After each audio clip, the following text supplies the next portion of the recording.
Fala, rapaziada, estamos aqui mais uma vez iniciando o programa No Trampo e dessa vez nós iremos falar sobre uma profissão que é odiada e amada por muitos, ainda mais quando eles estão do seu lado, não é mesmo? Estamos falando sobre a advocacia e hoje trouxemos o Robson Botelho para poder falar. Fala um pouco sobre você, Robson, se apresenta aí para o pessoal. Boa noite, Lícia. Boa noite a todos que estão ouvindo e vendo. Meu nome é Robson Botelho, eu sou advogado já tem 2 anos. Falar um pouco sobre a profissão, é uma profissão assim, digna, né? Eu particularmente assim, tenho muito orgulho de ser advogado. É muito gratificante, né? E ainda mais que eu sou o único advogado da família. Falando um pouco sobre rotina, bom, a rotina do advogado, o advogado não tem chefe, né? Em grande maioria não tem patrão. Então, assim, nós fazemos o nosso próprio tempo, né? Isso é bom.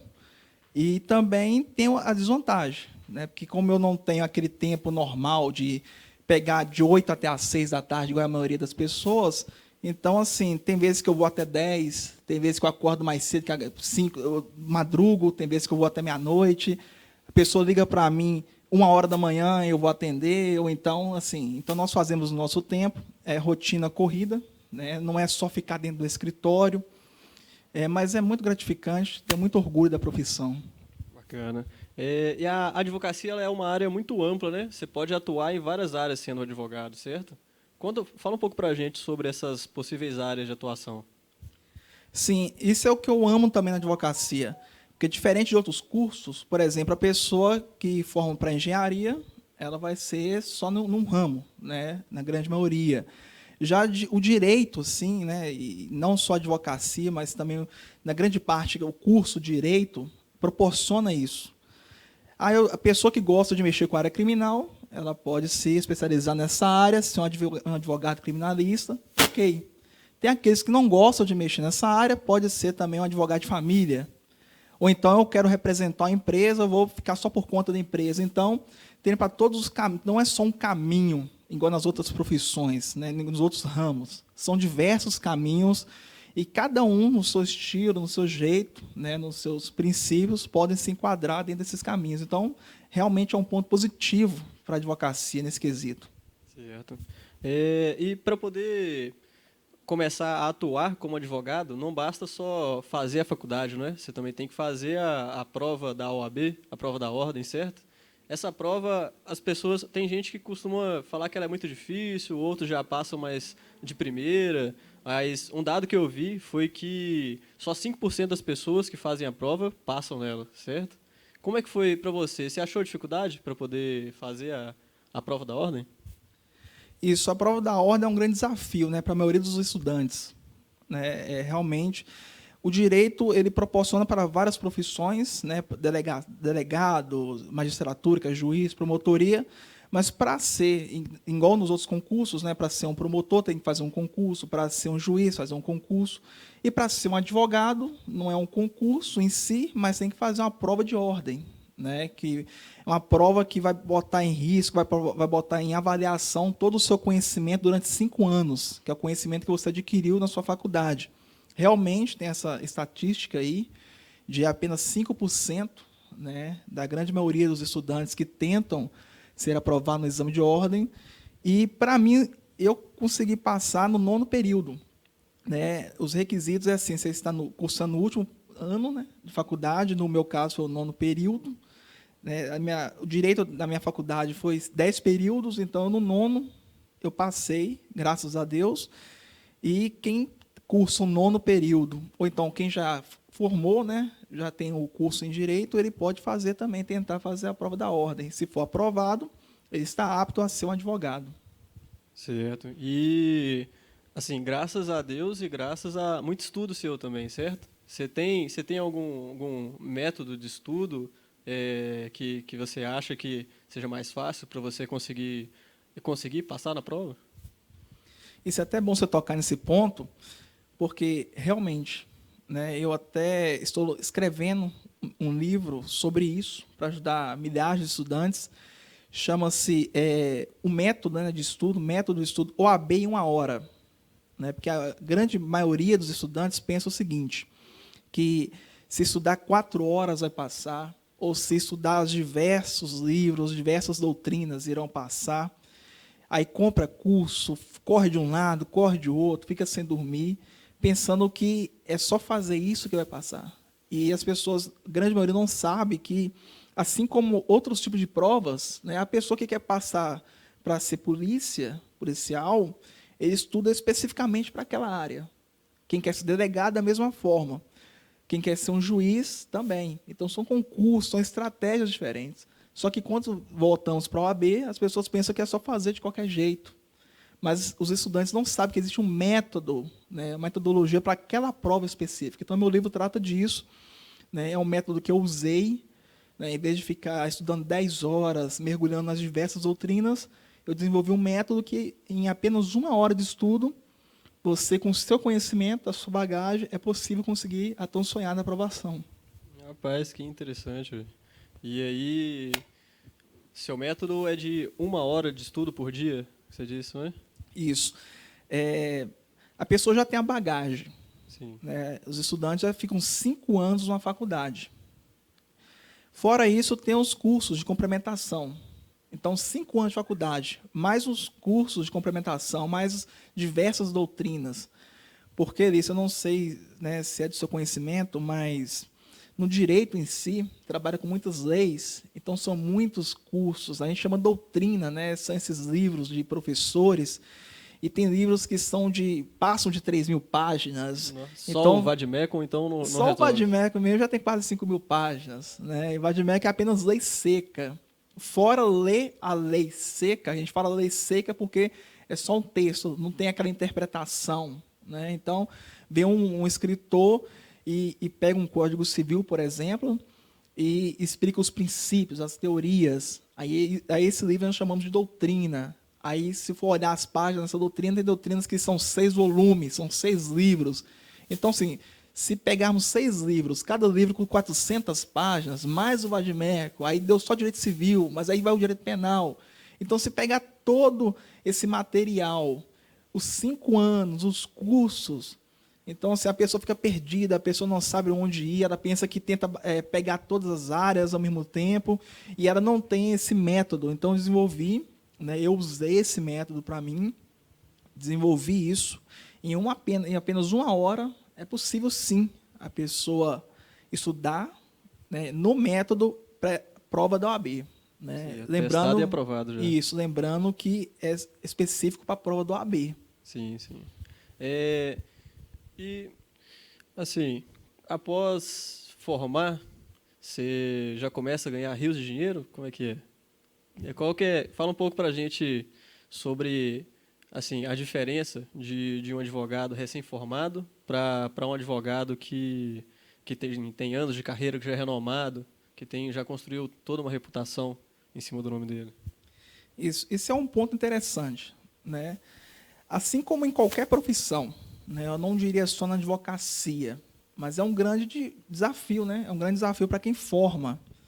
Né? Que a pessoa que tem o privilégio de formou na faculdade, seja em qualquer área, um engenheiro ou qualquer outro tipo de profissão, se formou, acabou de formar, e já tem um padrinho, já tem um pai, por exemplo, ou um amigo que tem um grande escritório, já é conceituado, o caminho para essa pessoa, evidentemente, é mais fácil do que aquele que não tem contatos. Isso não é só na advocacia, né? Isso aí é em qualquer ramo. Uma coisa, a pessoa formou ontem e hoje ela tem que alugar uma sala, ela tem que tentar começar a fazer o nome, ninguém conhece ela tem que correr atrás de clientes. Ela vai disputar exatamente com aquelas pessoas que já têm 30 anos de mercado, né? Aquelas pessoas já são consolidadas. Então, realmente, quem tem um amigo, quem tem um padrinho, é mais fácil, mas não é impossível. O meu caso mesmo, né, eu comecei do zero, sem padrinho, sem costa quente, formei, já procurei abrir meu escritório, eu mesmo alugando minha sala, eu mesmo, né, tudo na raça, e graças a Deus sou bem sucedido hoje. Isso é bacana. Também comecei dessa forma. Mas aí, vamos lá. Assim, muita gente com quem eu converso, que faz advocacia ou que já é advogado, fala que tinha vontade de começar, de fazer advocacia, de fazer faculdade de advocacia, porque queria mudar o mundo, queria fazer justiça no mundo. E você tinha também essa vontade, esse fogo interior? Ou como é que foi? Qual que era a sua expectativa na faculdade? E qual que é a realidade que você vê agora que você está formado? Tem muita diferença? Isso. O que acontece? O direito em si é um curso amplo, né, igual nós já falamos no início. Então, assim, da minha sala mesmo, a maioria das pessoas que fazem esse curso, cursam direito, é raro, são poucas pessoas que querem realmente advogar hoje em dia. Então, na minha sala mesmo de 30 alunos, eram 3 ou 4 só que queriam advogar. A grande maioria quer concurso público, quer ser outros ramos, né? Que vão aproveitar o direito, sim, mas advogar especificamente são poucos. Então, na minha sala mesmo, por exemplo, de 30 alunos, só 2 queriam ser advogados. E, assim, para aqueles que optam ser advogados, né, quando a gente sai assim, formei ontem, estou com a minha carteira da OAB hoje, e vou para a prática, realmente é totalmente diferente, né? A teoria é uma coisa, na teoria é o mundo das maravilhas, né? Direitos são respeitados, deveres são cumpridos, mas a prática, a teoria, o mundo é totalmente diferente, né? Então a gente realmente toma esse banho de choque. Sim, e eles na faculdade, eles te ensinam a lidar com todas as dificuldades que você encontra na hora de exercer a profissão, por exemplo, as dificuldades que você encontra ao ir nos fóruns, ao lidar com o promotor, com o juiz em um processo, com as secretarias. Você foi preparado para lidar com essas coisas durante a faculdade? Não, a faculdade em si ela só foca, né, pelo menos a minha, né, eu não vou falar por todas, né, mas pelo menos a minha e as que eu conheço, foca mais na teoria. É aprender o direito, é aprender, foca em ensinar o que é um direito civil, a teoria, as matérias, foca em o que é um direito penal, mas não te ensina o que é uma delegacia, né? Não te ensina o que é a prática de você atender um cliente, né? Como eu disse também, porque não é focado só para advocacia, né? Então, é assim, nem todo mundo vai atender cliente, né? Quem opta por fazer outro tipo de concurso vai para outro ramo, sim. Então, assim, mas a prática mesmo, a advocacia, não é ensinado, é ensinado a teoria. Então, assim, o LICER tem direito a isso. Eu saio da faculdade sabendo que o LICER tem direito. Mas como atender o LICER, como na prática, o que eu devo fazer, aí já é outra história, né? E Só acrescentando, lista, sim, também nos últimos períodos existe algo chamado de estágio, né? Estágio probatório, né? É a oportunidade que os alunos têm de entrar no escritório, de conhecer o que é um fórum. É a oportunidade que realmente manda os alunos para a prática, né? sim. São períodos assim que a pessoa até pontua, a pessoa não forma, não gradua se ela não fizer estágio obrigatório. Mas, assim, mesmo com essa carga horária de estágio obrigatório, não se compara com o dia a dia. Assim, ele é obrigatório no final do curso, mas a pessoa desse primeiro período ela já pode estagiar, se ela quiser, né? Começar a Isso, adquirir isso, a experiência prática, né? pode. É como eu disse, né? Quem, por exemplo, imagina a pessoa que quer ser um advogado mesmo. Se ela conseguir, né? Se ela tem esse objetivo, fazendo o curso de direito, tem esse objetivo de exercer a advocacia, se ela consegue entrar no escritório, nossa, vai ser um presente para ela, né? Sim. Agora, nem todos têm essa chance. Agora entrando um pouco mais na questão ética profissional, assim, muitos casos que vêm a você têm algumas situações muito complicadas às vezes, né? Às vezes lidar com um divórcio que é causado por uma traição, ou então algum cliente que perdeu um filho, que o filho foi agredido, alguma coisa assim. E isso daí gera muita comoção em algumas pessoas, né? Você, como advogado, como profissional, você costuma ter essa transferência emocional do cliente para você? Você costuma tomar as dores do seu cliente? Como é que funciona? Como é que você lida com isso? Isso é uma área bem complexa, né? Por quê? Porque a pessoa, nós formamos, né, fazemos faculdade, passamos numa prova. conseguimos, né, alcançar, por exemplo, advocacia, não só para advocacia, mas quem é delegado também, quem é juiz, por mais que, independente do título, são pessoas, né? Nós somos pessoas. Então, assim, nós tentamos. Eu, particularmente, sou o mais profissional possível, né? Então, assim, eu me atenho ao processo, a como ajudar aquela pessoa processualmente, né? Mas mesmo assim, quando tem famílias que você atende, realmente você fica chocado, realmente você sente, porque é humano, né? Nós sentimos, nós temos emoções, mas eu não levo isso para o processo, né? Eu não levo isso para o papel. Né? Eu sou até bem rígido com relação a direitos, né? Então, assim, por mais que eu queira ajudar, por mais que eu veja a pessoa ali naquele momento, se ela me procura como advogado, né? Não estou falando como pessoa fora advocacia, mas se ela me procura no escritório como advogado, se ela quer o Robson Botelho advogado, e olhar para o caso dela, para a situação dela, por mais que eu fique comovido, por mais que eu fique chocado, se eu ver aquilo ali que não vai ter um sucesso para ela, processualmente falando, eu já oriento ela e tal. Então, eu procuro isso, eu procuro agir, separar essa linha, né, de profissionalismo. Mas a gente sente, sim, né, eu não acredito que tenha uma pessoa que consiga ficar 100% frio, né? Eu não falo só de advocacia, né, eu falo também em qualquer outra profissão, porque nós somos humanos, né, temos emoções. Sim, com certeza.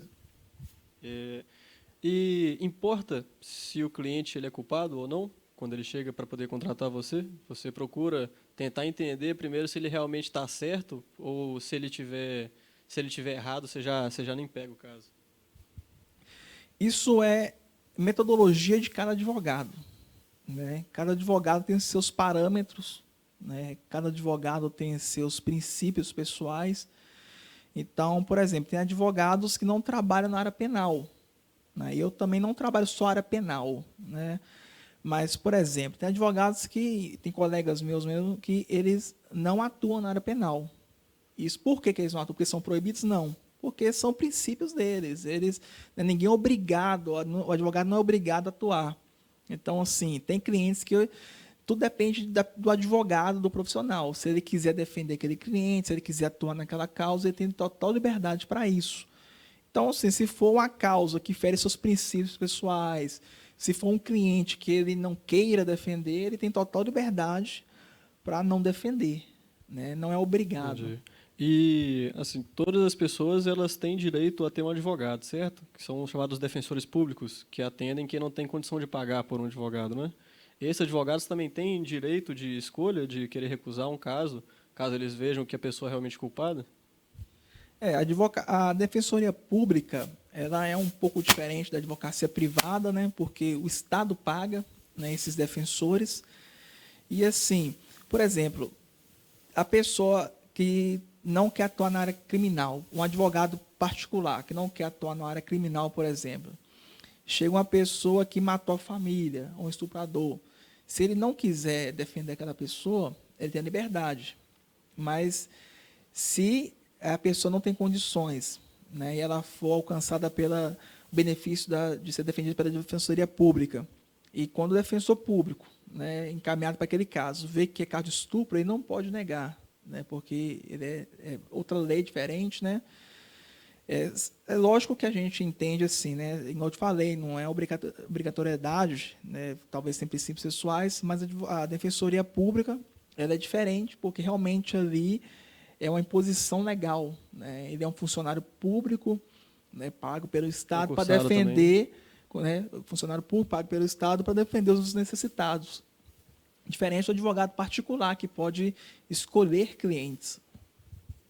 E sobre os tribunais, na hora. Você já foi até um tribunal? Na verdade, existem vários tribunais, não é? Fala um pouco pra gente sobre esses tipos diferentes de tribunais que existem. O que a gente conhece, que a gente vê, geralmente, que aparece em filme, né? É aquele que tem o juiz, e aí tem o advogado e a pessoa que está acusando, aí do lado também o advogado e a pessoa que está sendo acusada, certo? Isso, esse tribunal aí dos filmes, né, que dá aquela emoção, que as pessoas que sempre veem, é o famoso tribunal do júri, né, o famoso tribunal do júri.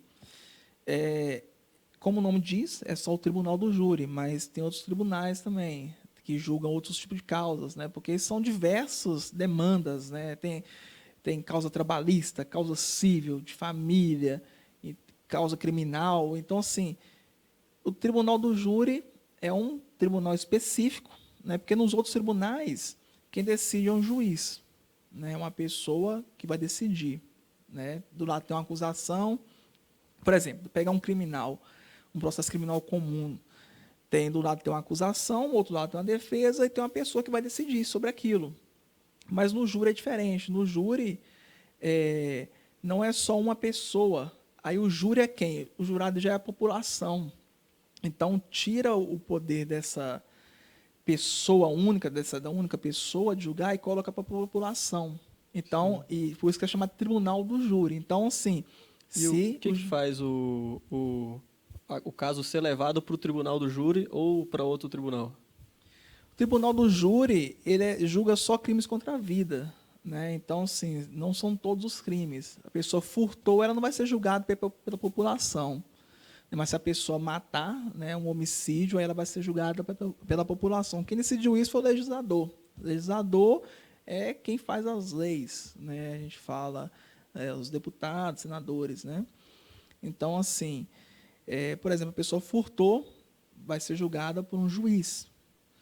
A pessoa matou alguém, eu estou falando assim, bem simples, né? A pessoa matou, ela vai estar diante de jurados, e se eles decidirem que absolvem aquela pessoa, mesmo o juiz, que ele também participa, mesmo se ele não concordar, né, é soberania do veredito dos júris. Então, sim, o júri vai absolver aquela pessoa. Certo. E esse é o famoso tribunal que a gente vê em filmes, né? A Aham. pessoa diante dos jurados e convencendo. Sim. E esse júri, como que ele é formado? Você falou que eles são a população, não é? Como que a população é selecionada para poder parar ali no júri? E são pessoas selecionadas, né? Tem um número específico para isso, mas além dessas pessoas selecionadas, né, que dão nome e de tempo em tempo elas são escolhidas para ser juradas, pode também a defesa ou a acusação rejeitar, né? Na hora tem um momento de escolha, e o promotor ele pode recusar tal jurado ou aceitar e também a defesa da mesma forma. Entendi. E na hora de atuar profissionalmente como advogado, tanto na acusação não, vamos olhar pelo ponto de vista da defesa. O que você acha? É mais fácil convencer o júri, a população, ou uma pessoa só, que seria o juiz? Eu não diria que, assim, não tem uma regra, né, de ser mais fácil ou difícil. Porque cada caso é um caso, né? Cada circunstância é única em si. Então, tudo depende de cada caso, né? Por exemplo, tem homicídios, mas nem todo homicídio é igual. As circunstâncias são diferentes, né? O sentimento é diferente. Então, assim, todo o processo é diferente. Então, não diria que um é mais fácil que o outro é mais difícil. Existem provas, né? Tem uns que têm mais provas, tem outros que têm menos. Então, assim, tanto levar o convencimento de um juiz, quanto levar um convencimento também de um jurado, tudo vai depender do momento, do caso, das circunstâncias, das provas, né? Então, tudo está envolvido. Mas o nível não tem como definir se é mais fácil ou menos. Entendi. Você disse que, assim, cada caso é um caso, mas existe um recurso que eu ouço falar bastante também em filmes, que é a jurisprudência, né? Que seria mais ou menos o advogado levar para o juiz um caso parecido com o dele, e aí ele tem que provar para o juiz por que o caso dele é parecido com aquele ali que ele está levando, e se for parecido, o juiz tem que ter a mesma decisão que foi tomada naquele caso ali. O juiz ele precisa acatar esse pedido se ele vê assim, pô, é idêntico o caso. Então ele tem que tomar a mesma decisão que foi tomada ali, ou isso é apenas uma base para ele? O que acontece? Nos filmes, séries, etc., eles retratam muito como funciona a corte americana, né? A corte americana ela funciona, ela tem uma metodologia, né, um rito processual diferente do brasileiro, né? E nos Estados Unidos eles adotam também a questão de o que você disse, né, precedentes. Eles falam precedentes. Então, se eles tentam buscar, já houve precedente, juiz, já houve precedente disso. Né, também tem a jurisprudência, mas eles trabalham muito com precedentes. Né? No Brasil, o rito é diferente, né? A sistemática processual é diferente dos Estados Unidos. Né? Então, no Brasil, como é que funciona a jurisprudência? A jurisprudência é o norte. Né? Então, são vários casos idênticos em vários anos, vários momentos. Então, assim, junta um posicionamento e fala, olha, vamos seguir dessa forma. Isso serve como norte para o juiz. Então, por exemplo, os tribunais já têm casos que já são consolidados de como agir naqueles casos, já tem mais de 1000 casos. Então, o tribunal já chegou a um consenso, olha, diante desse caso, nós vamos agir dessa forma. Isso forma uma jurisprudência, isso é um norte para o juiz. E até não só para o juiz, né, mas para os advogados também. Então, se na hora de montar uma petição, né, a gente olha bastante a jurisprudência, se é a favor ou se não, porque isso é norte. Né? Tanto para quem vai julgar, como também para quem vai defender ou acusar. Certo. E conversa de WhatsApp, conversa de Instagram, print de conversa, a gente pode utilizar como prova para poder se defender? Isso é bastante comum hoje, né, com o avanço da tecnologia. E sim, né, hoje nós temos aí o WhatsApp, nós temos Instagram, nós temos Facebook e diversas redes, né, sociais. E, sim, se a pessoa cometer algum tipo de crime, mesmo de forma virtual, essa rede social, com print de WhatsApp, serve sim como prova. Então, eu contratando um serviço ou sendo contratado, mesmo que eu não tenha um contrato formal, registrado em cartório, alguma coisa assim, autenticado, eu posso utilizar informações do WhatsApp que eu conversei com o cliente para poder utilizar aquilo ali, para poder num tribunal ou alguma coisa assim? Pode sim. A empresa que vende muitos, né, vende muito pela internet e toda a conversa dela se dá por e-mail ou se dá por WhatsApp, né? Isso aí serve como prova.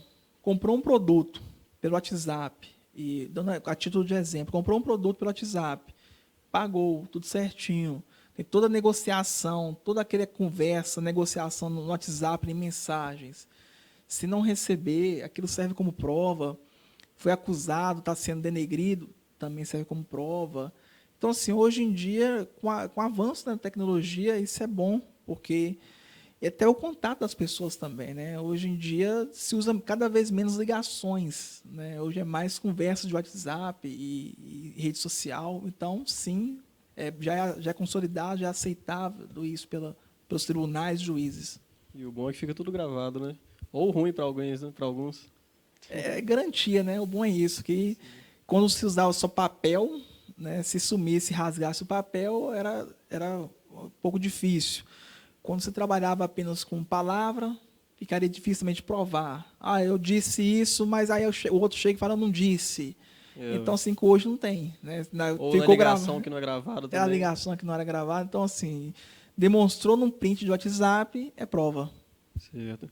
E outra coisa também que eu costumo ver em filmes, inclusive em alguns eu vi de uma forma, em outros eu vi de outra forma, a respeito de prova, por exemplo, está sendo julgado algum caso, eles estão lá no júri, em frente ao juiz, e aí chega o advogado e apresenta uma prova, surpresa, na frente do advogado. Aí o advogado tem que desenvolver uma forma de se defender ali, ou ele é pego de surpresa, assim, não consegue fazer nada e perde o caso. Mas em outros filmes ou séries, eu vi que uma pessoa chega e apresenta uma prova surpresa e outro advogado vai e fala que não pode fazer isso, que ele teria que ver a prova antes. Como é que funciona isso daí? Isso é coisa da legislação americana também, ou aqui na brasileira dessa forma?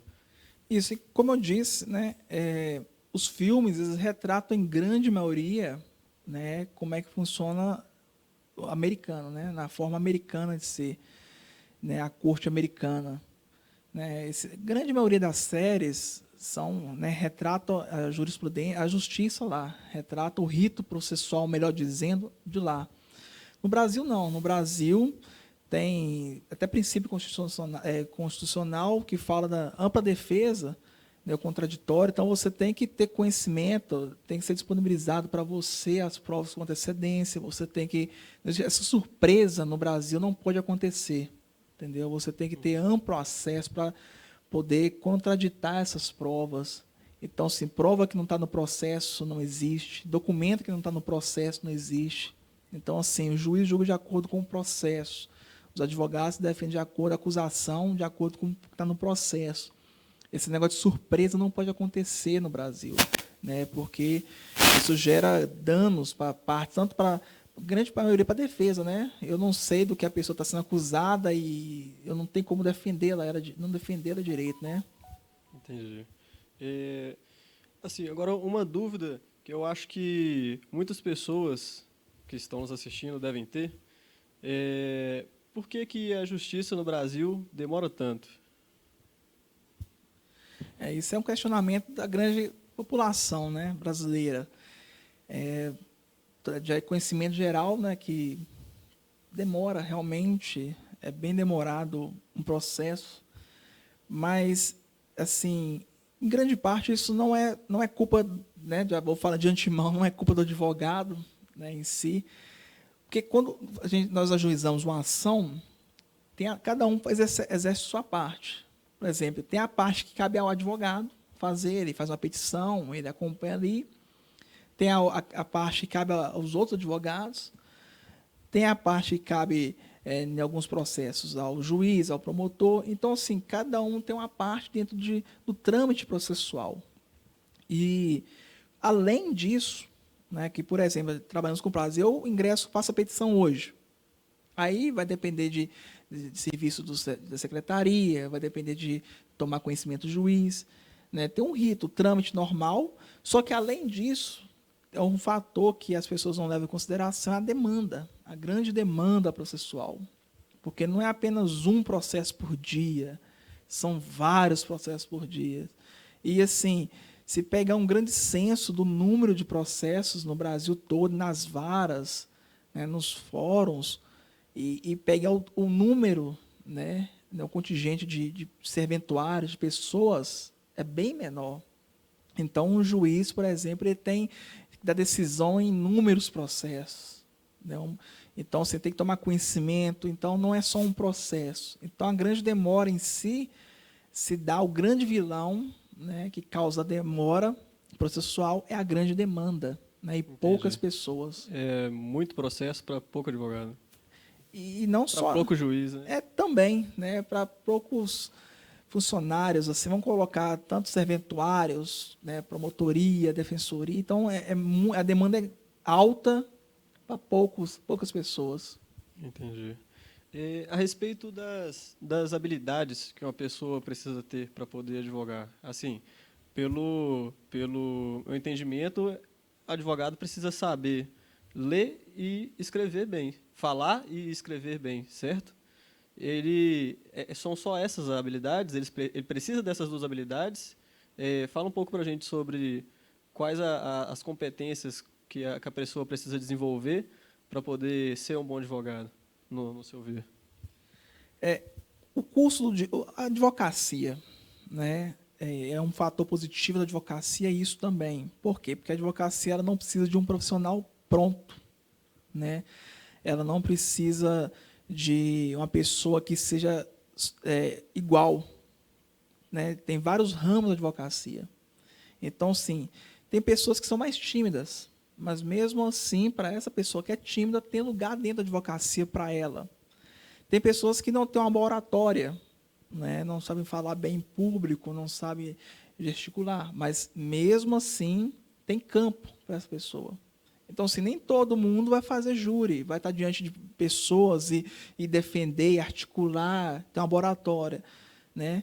Tem aqueles que vão ficar apenas atrás de uma mesa, tem aqueles que não vão atender muitas pessoas, tem aqueles que vão apenas mexer com contratos. Então, sim, independente, isso é um ponto positivo da advocacia, independente da qualidade pessoal de cada um, se a pessoa é tímida, extrovertida, se ela sabe falar bem, se ela não sabe, se ela gosta de lidar com pessoas, com o público ou não gosta, tem um lugar para essa pessoa. né? Só basta ela escolher a área dentro da advocacia que ela quer exercer. Certo, então fica a mensagem, a advocacia é para todos, né? Isso, a advocacia é para todos. É, e, Robin, a respeito de, por exemplo, às vezes algum cliente procura você e, e é, por exemplo, uma situação de divórcio. Aí aquela pessoa quer se ver livre logo de uma vez por todas daquela outra pessoa que ela está se divorciando. E isso daí, às vezes, gera uma ansiedade. Aí ela contrata advogado para poder lidar com toda essa situação, né? Para poder fazer o divórcio. E, e, aí, e aí ela fica naquela ansiedade, fica querendo saber como é que tá, se já foi feito, se já andou, se teve resposta. E aí fica ligando em horário que não é horário de trabalho, às vezes liga de madrugada. Isso costuma acontecer com você? Como é que você lida com a situação de clientes ansiosos? Sim, acontece, né, sim, com vários advogados. Eu diria que assim, um advogado ele tem que ter um pouco de psicólogo nele, né? Tem que ter um pouco de psicologia, porque nós tratamos com pessoas, né? Particularmente eu, né? Porque eu gosto de mexer com pessoas, então a área que eu atuo, as áreas, né, que eu atuo, são áreas que lidam diretamente com pessoas todos os dias. Então, assim, realmente as pessoas já chegam ansiosas, e depende de qualquer área, viu, Lister? Já, mesmo a pessoa que quer divorciar, a mesma pessoa que a mãe que o filho foi preso. Então, assim, o advogado ele tem que ter essa sensibilidade, ele tem que ter um pouco de um psicólogo, sim, para saber lidar com cada tipo de pessoas. E o outro ponto que você falou também é sobre essa ansiedade de tempo, né? Aí vai depender de cada advogado também, porque tem advogados que colocam lá só trabalham de até certo horário. Tem outros que já são 24 horas. Então, isso é metodologia, né, particular. Eu, por exemplo, eu atendo 24 horas. Então, se mandar mensagem 1 da manhã, eu vou responder 1 hora da manhã. Mas tem colegas meus que só trabalham até 6 da tarde. Então, sim, isso é a forma, a metodologia que cada um pode adotar. Você acha que isso pode impactar no resultado dele, no sucesso profissional que ele pode ter na vida dele? Não, não, isso aí é só metodologia mesmo, é só regras que ele faz para o seu dia a dia mesmo. Os clientes entendem, né? Os clientes entendem e isso vai depender de vai depender do acompanhamento, né? De quanto como você lida com o cliente, explica direitinho. É a forma mesmo. O cliente, quando ele escolhe um advogado e ele segue um curso processual com aquele advogado, né, eles chegam num acordo, o advogado aprende sobre o cliente e o cliente também aprende sobre o advogado. Então, assim, por exemplo, o advogado que só trabalha até 7 horas, né, se ele já deixa isso claro, né, para o cliente respeita, sim, e só vai chamar a sua urgência. Né? Agora, quando não traça essa linha, então, né, Fica na liberdade, né? Pra isso, poder... mas cada um. Né? Depende também da grande. O maior afetado nisso, né, quem tem que definir esse ponto, é o profissional. Então, por exemplo, eu não coloco, eu não traço uma linha de horário porque não me afeta. Então, se cliente me ligar 11 horas da noite, né, não vai me afetar. Mas tem colegas que não gostam. Então, eles traçam linhas, né, de trabalho, né, pessoal. Cada um traça uma linha, né, uma metodologia de como trabalhar. Certo. E, assim, a última pergunta que a gente vai fazer também é a respeito de conhecimento que a gente adquiriu em séries e filmes.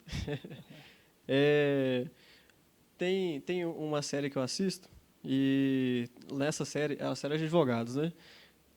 Tem um advogado principal, que é o protagonista da série, que ele parece na série inteira, em 8 temporadas, ele só perdeu um caso. Ele é tipo assim, o melhor advogado de Nova York. Ele venceu 99% dos casos dele. E você conhece algum advogado assim? Isso é algo real, possível? Ou acaba que na vida real todo advogado tem que enfrentar uma perda uma hora ou outra? O que acontece? A série, né, é uma série. Né? Então, assim, o protagonista ele tem que ganhar sempre. A vida real é diferente. Né? A vida real é diferente porque, como eu disse, cada caso é um caso. Né? Então, assim, o profissional, quando ele está diante do caso do cliente, ele analisa aquilo ali com o conhecimento técnico dele, mas depois que ele pega aquela ação ali, que ele pega aquele caso, que ele decide levar à frente, né, ingressar em juízo, vários fatores podem acontecer, né? Esse advogado pode errar, né? Tanto ele pode errar, tanto o cliente também pode errar, né, a não fornecer informações. Então, assim, existe também existe um fator determinante que um juiz vai julgar. Então, assim, o advogado pode ter 100% de certeza, mas se o juiz entender diferente, então ele vai dar uma perda para o advogado. Então, assim, são vários fatores que determinam a vitória. Então, 100% ganho não é possível na realidade, né? Isso aí existe sim vários ganhos, né? Você se capacita, você já sabe como a linha de pensamento dos tribunais. Então, se você consegue minimizar a chance de erro, você consegue minimizar o dano e com isso você vai alcançar realmente grandes vitórias. Mas vai acontecer de você também perder, né? Então, assim, ser um grande profissional com apenas uma derrota, igual o caso da série, eu diria que é impossível, até porque tem derrotas que são experiências, né? São Sim, derrotas certeza. que você, né, segue por uma linha, você toma uma perda naquilo ali, e aquilo lhe serve de conhecimento, você aprende que tem que ir para o outro lado, e assim você vai até se aperfeiçoando, né? O próprio Sim. profissional se aperfeiçoa com as suas derrotas, como agir, né? Então não é só ganhos, não. Isso aí Sim. infelizmente não é igual a série. Aham. E você já lidou com a situação de.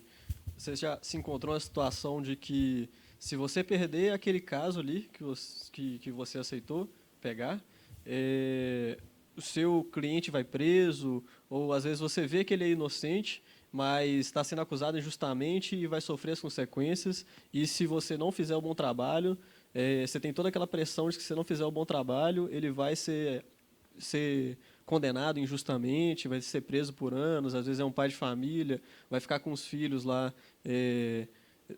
sem um pai presente, né? Você já se encontrou nessa situação? Sim, todo profissional, né? Todo advogado, ele tem esse peso nas costas. Ele tem o peso de tentar dar a vitória para o cliente, né? Todo advogado quer dar só notícias boas, né? Não tem advogado que quer dar notícias ruins para o cliente. Não tem advogado que quer ver seu cliente ser prejudicado. Então, assim, sim, a gente vê na prática injustiças, né, por assim dizer, clientes realmente tem pessoas que são inocentes. E não é só numa área, não. São várias áreas, desde trabalhista, criminal, civil, qualquer área.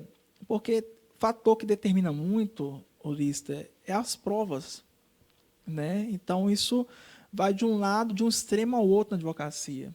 Então, assim, não é só aquela pessoa que está sendo incriminada que ela é inocente, mas, por exemplo, um caso um funcionário, né, um empregado, né? Ele trabalhou na empresa, ele, né, trabalhou tudo certinho, foi demitido, né? Aí, na hora de receber as verbas rescisórias, o que lhe é de direito, a empresa não paga, né? E o que acontece? Aí ele procura advogado.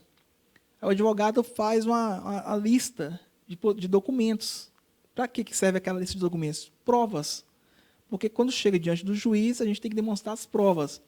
Só que aí o cliente vai e fala: olha, eu não tenho uma testemunha, não tem provas suficientes. Então, o que vai acontecer? É direito daquela pessoa, né? Ele trabalhou, mas como não tem provas suficientes, infelizmente, né?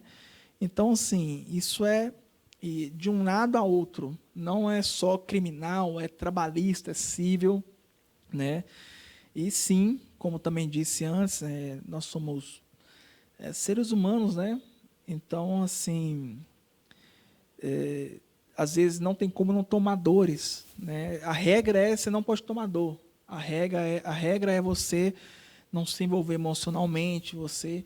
Só que 100% isso não existe. Então, assim, se você, como humano também, está diante do cliente, e você ver aquela história ali. E é possível a crítica comover. E se o cliente toma uma perda, toma, né, o que eu chamo de loss, né, que é perca, perder a causa, por mais que você seja apenas o profissional que, né, que representou, você também vai sentir aquela perda, né? Não na proporção do cliente, é lógico, mas assim, ninguém quer dar, um advogado não quer dar má notícia para o seu cliente, né? Ninguém Sim. quer perder causa. Uhum. Ô, Robson, então nós vamos encerrar nossa entrevista por aqui. Eu agradeço muito pela sua presença e eu gostaria que você falasse um pouco mais, falasse sobre divulgasse suas redes sociais, e eu sei também que você não é só advogado, né? Você também é empreendedor. Fala um pouco para a gente sobre seus outros projetos de vida aí e depois fala sobre suas redes sociais para a gente. Assim, eu sou advogado, né? Mas fora a advocacia, eu também sou empresário, né? Eu tenho uma empresa, né? Uma loja de roupas e pretendo abrir, né, novos segmentos.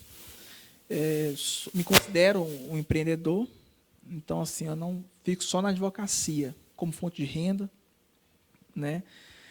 Rede social, Robson Botelho, né? Instagram Robson Botelho, Facebook também Robson Botelho. Tem o meu site robsonbotelho.com. Tem O que que a gente encontra lá no site? no site é um blog e também sobre o meu livro, né? Um blog sobre o meu livro. Nas minhas redes sociais eu posto mais sobre minha vida, né, particular e dia a dia e também da minha loja, né? O nome da minha loja da roupa feminina é Sou Bela, é só moda feminina, né? O nome da loja é Sou Bela, moda feminina. E futuramente tem mais projetos sim na área do empreendedorismo, né? E Deus vai abençoar, já está abençoando, né? Já está dando certo. Já está abençoado. Bom, beleza, Robson. Muito obrigado. Bom, então, a gente vai ficando por aqui, pessoal. Vou deixar no link na descrição pro site dele, para as redes sociais dele. Aí vai lá, dá uma conferida, tem um material bacana lá para quem quiser aprender mais sobre advocacia também, não é? Isso. E, bom, fique com Deus.